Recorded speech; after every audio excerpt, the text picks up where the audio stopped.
This is a sloth. And this is his wife. And these are his children, the loves of his life. The younger they are, the cuter they get.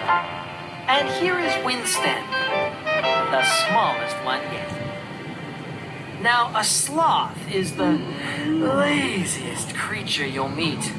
And Win-Stanley was lazy from his head to his feet.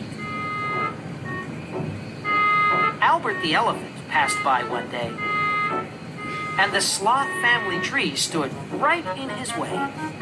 An elephant's big, but has tiny eyes. And what happened next should be no surprise. Albert bumped into the tree with a whack.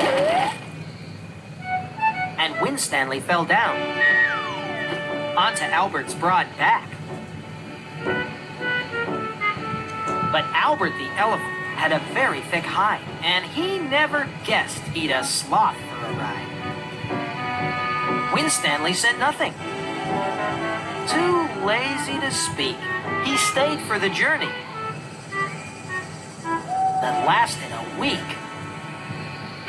The jungle was great. It was big, wet, and green, and filled full of creatures our sloth hadn't seen. Thirsty at last from his stomping around, Albert relaxed by a river he found. As he knelt on his knees and dipped in his trunk, Win-Stanley slid down with a whoosh and thump. Albert the elephant was too busy drinking to see that Win-Stanley was lazily sinking. Back on the tree, his mom looked around. She looked at the branch. She looked at the ground. She counted her children hung under the tree and said, "Now that's funny. I thought we had 3.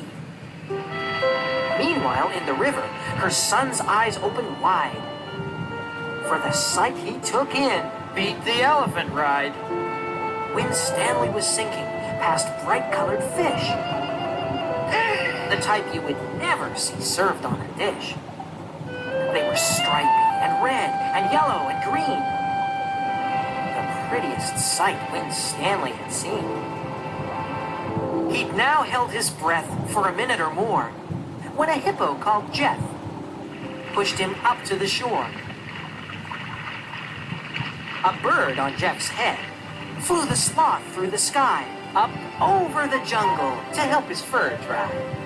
Win-Stanley looked down at the rivers and plants and all of the creatures as tiny as ants. He'd never seen anything quite like this view. It beat swimming with fish by 100 times 2. They stopped on a tree where the bird had his nest, and Win-Stanley hung under the branch for a rest. Win-Stanley looked up. He wasn't alone, for here were his family. Win-Stanley was home. He'd had an adventure that couldn't compare. He'd been under the water and had flown in the air. He'd seen all the hustle and bustle and tussle, and he'd done all of this without moving a muscle.